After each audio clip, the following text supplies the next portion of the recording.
Hey everybody, FalseProof here, back again with another edition of Monthly Experience. If you're back here from last time, hey, what's going on? Welcome back.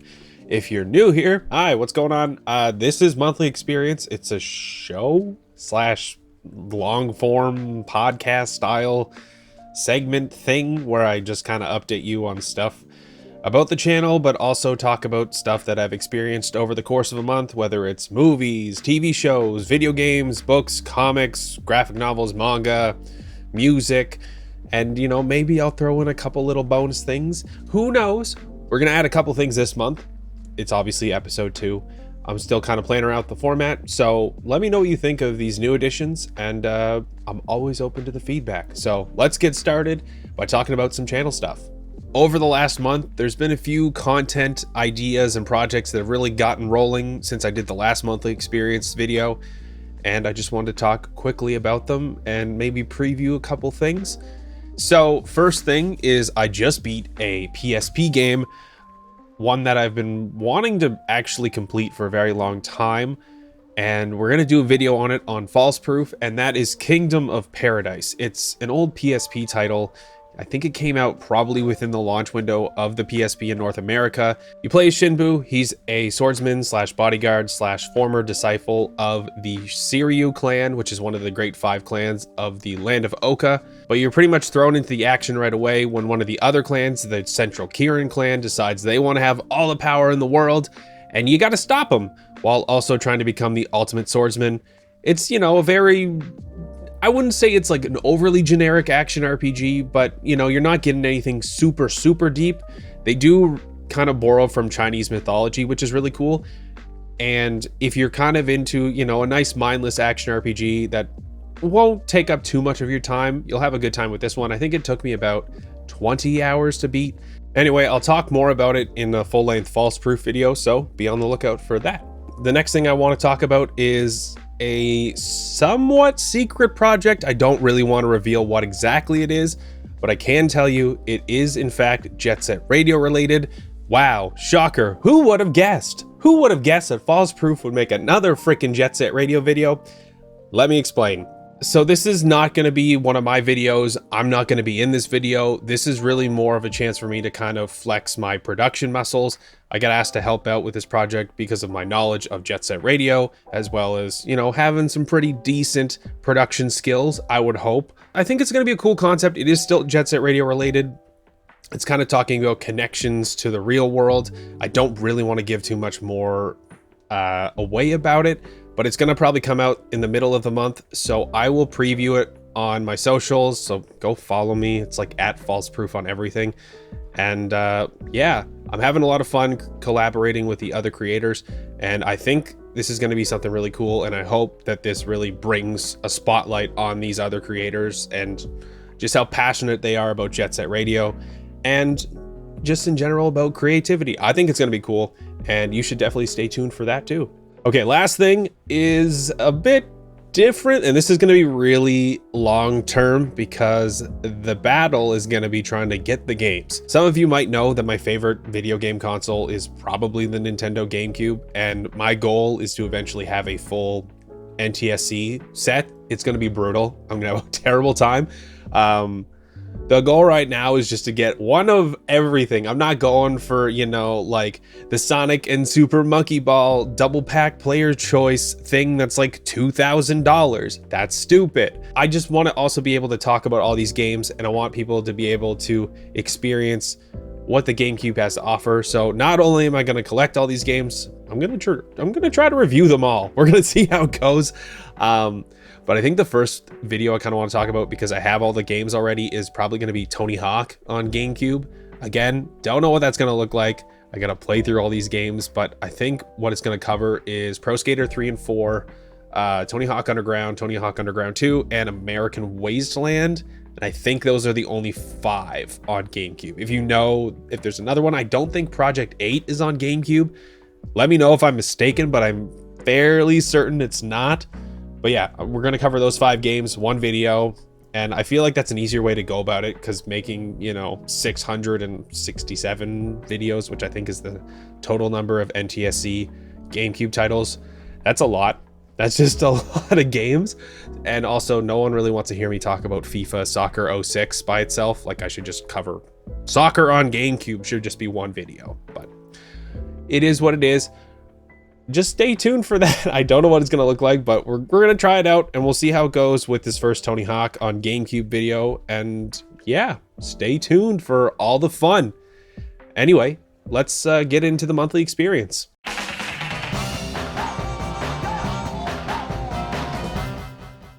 We're going to talk about video games first, because that was kind of what I did the most. As I looked at my list for what I wanted to do in February, I realized just how hard I fell off the backlog wagon for two reasons. The first was I'm having to inventory my video games just for, you know, I want to be able to have like a nice list of it, and I'm finding more games that I want to play, and it's a bad time, and I need to figure out how to organize it. And the second big problem is that I got a new console. So I have been waiting for a couple of big AAA titles to release later this year. However, for Valentine's Day, my partner and I decided to get a PlayStation 5. So pretty cool. I'll show you my new fancy controller. It's nice and purple. I hope it shows up purple. It's looking kind of blue in the preview, but yeah, it's looking pretty sweet. I'm enjoying it. I like the fact that I can play all my PlayStation 4 games in like way better resolutions and way better frame rates depending on the games. Like, I've been playing more Days Gone. The story picked up like crazy. I was not super impressed with it last month. I'm much more impressed with it this month. I think the story really picked up, and it's that really nice balance of really good gameplay, but the story was kind of mid. Now the story's really picking up and the gameplay is still really good. So I'm really enjoying Days Gone, and I think I'm going to go for the platinum. So I'll probably stream like the survival mode. But so far, I'm liking the PlayStation 5. It's getting daily use for between the two of us. She's playing a lot of games. I'm still playing Days Gone. I played Kingdom of Paradise on that as well. And yeah, I'm having a good time with it. I don't have a physical PlayStation 5 game yet, but I feel like the first one I'm going to get is probably Octopath Traveler 2. I really like the first game. I still haven't beaten it, so I need to beat that before I get Octopath 2. And I'm also really liking the Champions of the Continent mobile game. That's been really fun. I did try the demo of Octopath 2, and I'm liking it. I like the quality of life changes. It looks really good on PlayStation 5. I do like the way it looks on Switch, but like the PlayStation 5 version looks so good. And just like that nice 2.5D storybook-esque visual style is just, it's really good. Decided I was gonna go for another merchant. I played as Particio, and you know, I do enjoy kind of how it's starting out, and I'm just, you know, I really do need to sit down, beat Octopath Traveler, and then I can move on to Octopath 2. So hopefully I talk about it later this month. I don't know, but we'll find out. Anyway, yes, PlayStation 5, I'm happy. I love having it already. I can't wait for Final Fantasy 16. I can't wait for Spider-Man 2. And, you know, just playing the PlayStation 4 games looks really, really nice. Another one I've been playing a lot, and I finally did decide to start this one, was Attack on Titan 2 Final Battle. There's not a huge change between the PlayStation 4 version and then playing it on PlayStation 5. It's not as night and day as playing Days Gone on PS4 and then Days Gone on PS5. Still looks the same, like slightly better resolution, but you know, I do like the combat. I mean, it's a Koei Tecmo game. I love Dynasty Warriors, so I'm not surprised at all that this game is also really, really fun. I love being able to kind of like target the different Titan body parts. I don't know how I feel about having like the self-insert Survey Corps member be your like main character when you like interact with all the other characters of Attack on Titan, but we'll see how it goes. So far, I'm having fun. That's mostly what I've been playing. It's been a lot of PlayStation 4, a little bit of Switch for Octopath Traveler, and like a little bit of Pokemon, but nothing too crazy. I mean, I feel like I just need to sit down, inventory my games, figure out what's my actual backlog, what's my review backlog, and just go from there. And I'm hoping that in March, I can finally hack away at this backlog and just streamline it for sure. But let's move on.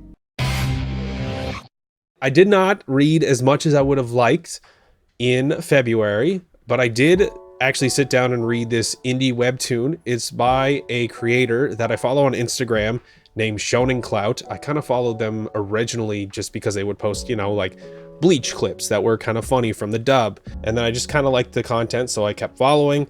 And then they announced they were coming out with their own webtoon, so I thought that was cool. Followed that account, and we're talking about Hellfists. It's a bit interesting. I guess the best way to describe it is very similar kind of to Bleach, where there's sort of that balance between the living and the dead, but this is more like heaven and hell. Essentially, when people live and die, their souls become energy, and then depending on the morality of that soul, it either goes to heaven or hell. However, in this reality, it seems as though hell is not getting as much soul energy as it should be, and so basically everything's wreaking havoc. Our main character is this dude who has one of the treasures of hell, and usually you would need to use soul energy to kind of feed your treasure of hell to use it as a weapon. However, he somehow manipulated it so that it would use real world money. It's a very interesting concept. There's a lot of cool little references to other, you know, manga and anime. I do really like the art style, and I'm hoping I'm not totally butchering the description of it, but that's kind of what I got the summary of so far. There's about 8 chapters out right now on the webtoon, so go check out Hellfists. So far, I'm liking the style, and I'm liking what I'm reading so far. So yeah, that was mostly it for, you know, manga and comics. I probably should have sat down and finished Naruto, but I don't know. I just maybe didn't feel motivated to do it. I don't know. I am going to try and do it this month and talk about it at the end of March. So I promise I will finally finish Naruto, and then it'll be over, and then maybe I can play Boruto Generations. It did look really cool on the PlayStation State of Play, but do I want to pay $80 or $90 or for what's essentially like just a anime manga tie-in game? I don't know. I'll see how I feel after I finish Naruto. Coming soon on video and DVD. So most of the stuff I watched this month was really just kind of like binging stuff, you know, weekly television, reality show type stuff. I don't think anyone wants to hear about Love Island. I don't know. I kind of got a little into it. I'm sorry. I know it's kind of cringe, but I'm rooting for like this one guy and his girl. Like, I feel like they should go all the way, but we're not going to get into Love Island. Okay. No Love Island. No Love Island. I did actually sit down and watch Wakanda Forever. Obviously with Chadwick Boseman passing away, they did kind of have to pivot things around a little bit. So now his younger sister is the new Black Panther. I liked it. I did like the fact that they brought back Namor as a new character in the MCU. Obviously he's been a very long-standing character in the Marvel multiverse. One of the like original Marvel characters alongside, you know, the Human Torch and Captain America. But I don't know how I kind of felt about the movie. Like, I liked it. I could see why some people weren't like super into it, but I thought it was a good time. I liked how they kind of set up things for the next phase of the MCU. And, you know, I'm interested to see what's going on. I don't know if I'm going to sit down and watch the new Ant-Man, but maybe I will. We'll see how that works out.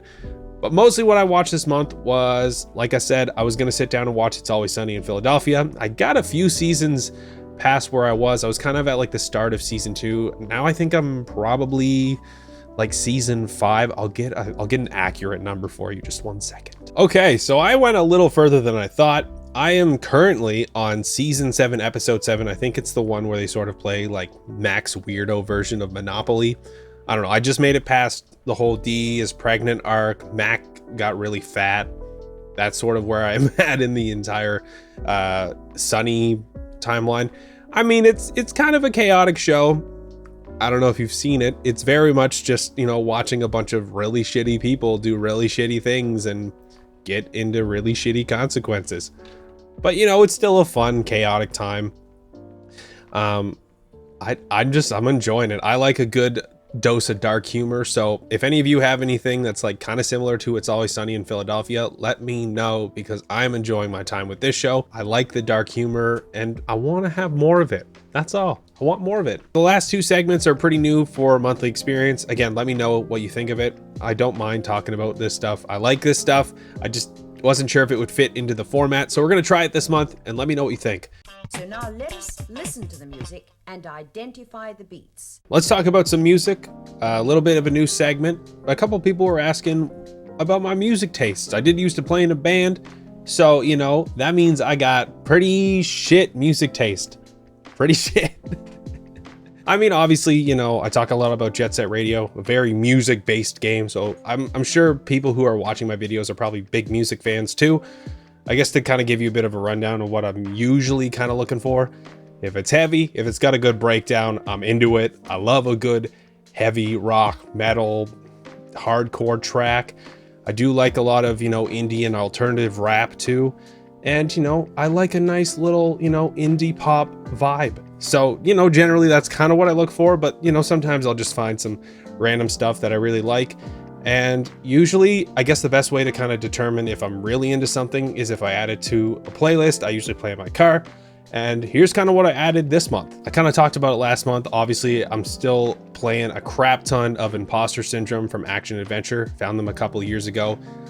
Really, really great sound. The production on this album is immaculate. I love the way it sounds. I love the fact that the mix just translates to like everything I listen to the album on. It sounds awesome, and you should play it if you like some pop punk. Like, it's just really well done. And I honestly, if they come to my part of Canada, I'll probably go watch that dang show, and I might even buy the dang vinyl. I want the vinyl to Imposter Syndrome because, like, this album's super sick. I love it. I kind of got back into Chuck by Sum 41. That's like a really, really good, you know, punk album. It actually is more like punk metal-esque, and it's kind of different from what you might know Sum 41 songs as being. This is definitely a lot more heavy, and it was, you know, I just liked it a lot. It was a really influential album for me as a kid, as a musician, as an artist. I really like Chuck by Sum 41. Added it to the playlist again this month. Really liking it. I mean, this is just this like classic punk shit for me. I love it, and I'm just gonna play this shit. I'm gonna play Sum 41's Chuck forever. Like, this is probably one of my top 10 albums of all time. I'm glad that I decided to do the smart thing and add it back to my rotation. Very, very good album. But let's talk about some stuff that's new for this month that I didn't talk about last month or didn't experience when I was like 8 years old. To kick it off, there's a couple of TikTok artists I found. Not really saying they're like TikTok artists, but, you know, a lot of their stuff is pretty popular on that platform. One of them was a viral sound that eventually got turned into a full-fledged single released by Warner Music. It's If We Ever Broke Up by My Stevens. You know, you've probably heard this sound on TikTok. It's pretty popular. And I mean, the single is a little more polished. It's not exactly as gritty sounding as the TikTok sound, but, you know, it's still a good song. It's still like a nice little, you know, bedroom pop bop. So, you know, it's a nice little tune. I will say though, I'm a little more into the other band I found. They're called Wilt. You've probably seen a couple of their, you know, funny music TikToks where they just talk about, you know, like band memes. Like, they all apparently like moved into an apartment together, and there's just like some funny videos about that. Or like the lead singer does that, you know, classic trope of, oh my God, you're in a band. Like, they're, you know, just funny shit like that. The music's really good. You know, it's like got like that indie rock, like crunch to it. There's this one song I like called Gwen. I don't know why it really reminds me of like Amazing Spider-Man Gwen Stacy, but like it hits that, you know, that characterization really nicely. If they ever made like another Amazing Spider-Man movie, like if they made Amazing Spider-Man 3, I feel like Gwen by Wilt should be in that movie. Might be a good, you know, juxtaposition for Peter Parker losing his girlfriend. I don't know. That's not a spoiler though, because Gwen Stacy almost always dies. Another album I kind of found through social media. I was watching just random Instagram reels. There was a producer talking about this old Japanese jazz album called Pacific. It was from 1978. So I gave it a listen. Really good. One song in particular I really like is Passion Flower. It kind of hits that like nice flute solo era, and I love the sound of that. I think of that song by Men at Work, Land Down Under, with that like crazy flute solo. I watched the music video for that the other day. The flautist, the guy playing the flute, he's just sitting there in a tree just playing the flute. It was just so goofy. But, you know, just that era where like you got to really, you know, accentuate the woodwinds. I love it. And I think it's a really good jazz album. You should go check out Pacific. It's really, really good. I don't normally go for albums, but like this is a really good mixed album. I mean, it's the 70s, it's jazz, it's good. The last artist I want to talk about is Honey Kilo. I just found their stuff the other day, you know, going through Instagram. They did this really funny reel where they were doing an Animal Crossing rap. And I think they're actually releasing the single to that pretty dang soon. If not, it's probably already out by the time you're watching this, so I'll link that too. Yeah, I really like their flow. I like their artistry. I think they got really good beats and production style. So go check out Honey Kilo. Yeah, just go check out all this stuff. The production on all this stuff is actually pretty good. And, you know, generally, I have a much weirder taste than I thought I did, but that's mostly what I listened to in February. Give me some recommendations. I'm always down to listen to something new, even if it's not totally my style. But I feel like, you know, I would say based on how I describe my taste and then the stuff I listened to this month, I'm a pretty varied guy when it comes to music. So I'm open to listening to anything. So yeah, let me know if you like when I talk about music. I don't know if I ramble too much, but I thought it might be good to just talk about some music fun. Okay, so the last thing I kind of wanted to showcase were just some, you know, like fun little gaming finds, because, you know, as a you know, a true certified a gamer, obviously you got to be looking for some good games, got to be looking for them deals, especially these days when, you know, we're post-pandemic-esque, we're still kind of recovering from all that. And the gaming prices on retro games and, you know, even some of the MSRP stuff going up, it's bananas, it's chaos. So get the deals where you can. All right, I got the games, the game. This one is going to be, you know, a nice tasty treat, especially for those of you who are Jet Set Radio fans. And I'm hoping the chroma key doesn't hit this one off, because it is, of course, Jet Set. Oh my God. I finally got my hands on a copy of Jet Set Radio Future standalone edition. I paid about 50 Canadian, which is actually really, really good considering how ridiculous the pricing on Jet Set Radio Future. Even the combo disc is like $25, which is insane because I'm used to paying like $5 for a copy of Jet Set Radio Future combo disc with Sega GT 2002. But yes, I'm very happy to finally have a standalone copy of the game. And I can't complain for $50. Can't complain. So, not a bad deal to start it off. The second pretty nice game I got this month was on the GameCube. I've been trying, like I said, getting more GameCube games with the, you know, big giant GameCube adventure project I'm trying to do, reviewing all those games. And of course, this one is very, very sought after, and it's Mario Party 7. So Mario Party 7 is not like the most expensive Mario Party game on GameCube. It's definitely one of the more pricier Mario games, but you know, I did get a pretty decent deal on that one. That one was about 60 in the condition it's in. It was about probably gonna, if I were to pay for it at market value, it'd be $110 Canadian. So I'm happy I got that deal. And this is probably one of the nicest GameCube games I think I've ever gotten. Like, I mean, this disc is like pretty sweet looking, like that's shiny as all heck. You can see it. You can even see my little TV computer screen. Love that. So, you know, I feel like this is probably the nicest game I've ever gotten, like game hunting. And aside from maybe like a new copy of Odama I bought many moons ago, it's probably one of the nicest boxed, complete in-box copies of a GameCube game I have in my collection. And I'm very happy I got it. And I don't think I'm going to sell it because my fiance loved playing Mario Party 7 as a kid. So my goal is just to get, you know, all the Mario Parties on GameCube. Maybe we'll do a video on all that. But oh baby, that's going to cost an arm and a leg. So these last two games are a bit different. They're not really related to each other in any way aside from being RPGs and also being on Nintendo consoles, but they're totally separate. I'll just kind of show you what they are. It's Digimon World Dawn and Tales of Symphonia on the Nintendo Switch. So there's a bit of a story behind these two games. I actually did just get them before I started filming this, and it's a bit of an interesting tale, so I will relay it for you. So for those of you who are, you know, into retro game hunting like I am, or maybe just like going to thrift stores, you might be familiar with Value Village or Savers in the United States. They might even have some stores in Australia. I don't remember. I used to work there in high school, so I used to get fed all this nonsense of we have so many stores in so many parts of the world. Very cool information. Anyway, Value Village is also known for marking things up. However, sometimes you will luck out if you're part of like their loyalty program.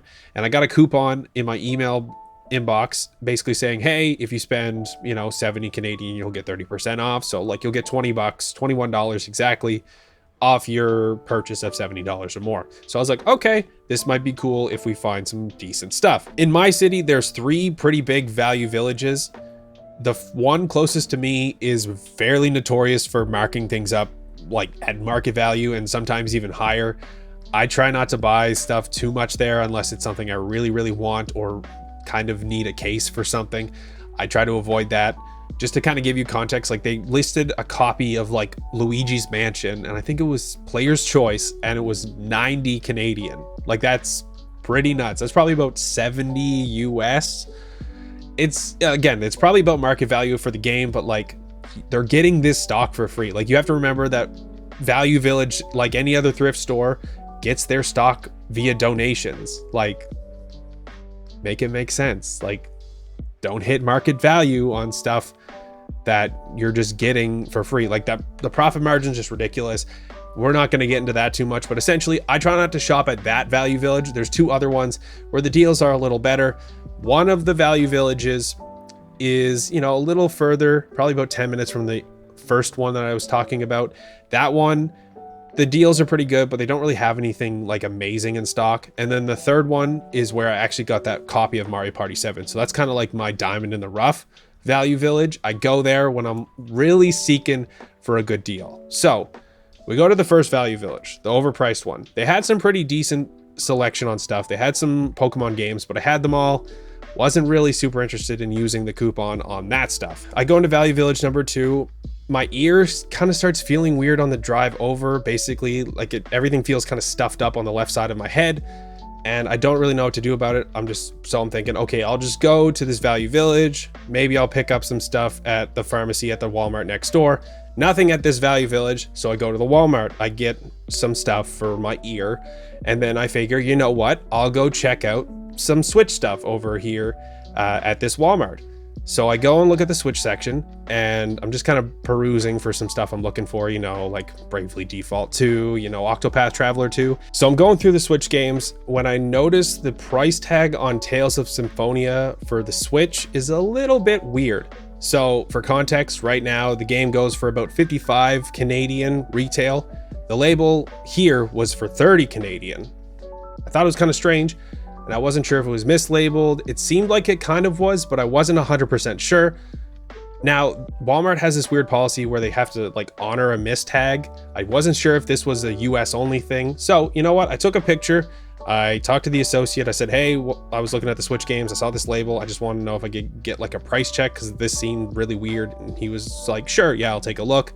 He scanned it. Came up as $55, and he said, yeah, that makes sense. Obviously, it's a new release. And I was like, oh, dang, like would have been decent to get it at $30. And he said, actually, I do have to give it to you at $30. So yeah, I totally got like a 50% discount on Tales of Symphonia on the Switch. Did I want to push my luck and get multiple copies? No, I'm happy with my 1 copy of Tales of Symphonia. Look at it. It's so pretty. I mean, it's Tales of Symphonia. I don't know if I'm going to play it on Switch. I've played it on GameCube. I have played it on PS3. I've played it on PC. I have all those copies. This is just kind of, to have another version of Tales of Symphonia because I like it so much. One of my favorite JRPGs of all time.